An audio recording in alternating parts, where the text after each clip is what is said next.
Mr. President, I ask unanimous consent to enter into a colloquy with my Republican colleagues for up to 30 minutes. Is there objection?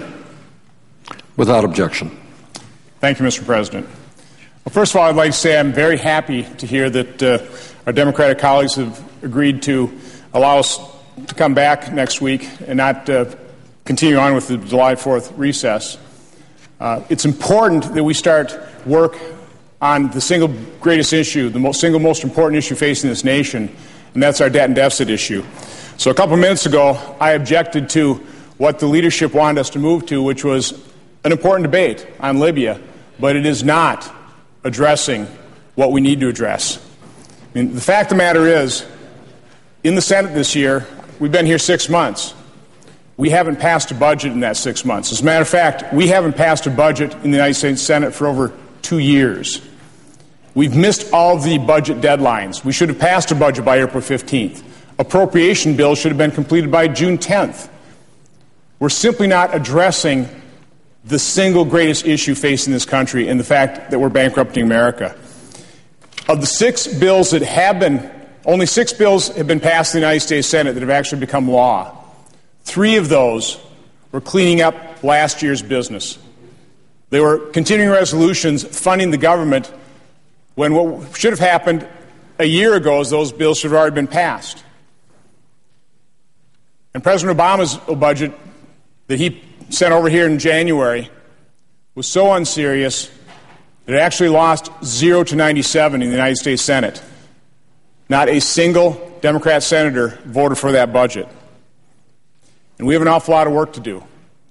Our budget deficit this year, the highest estimate I've heard is about $1.65 trillion. We've incurred over $4 trillion in just the last 3 years. And if anybody in America wants to understand why our economy is in a coma, it is exactly that.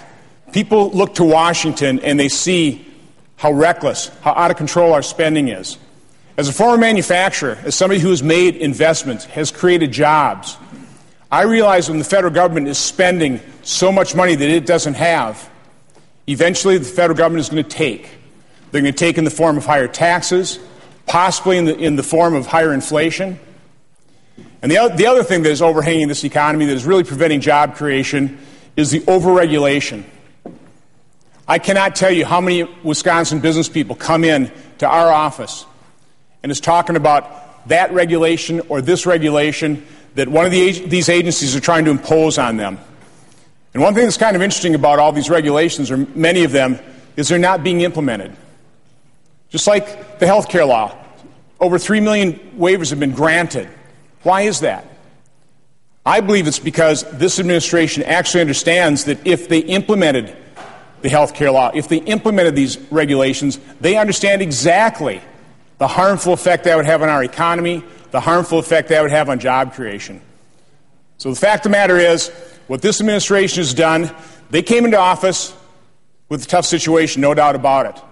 But their actions, the passage of the health care law, the 1,600-page Dodd-Frank financial bill, that has made job creation far harder. They've made the situation far worse.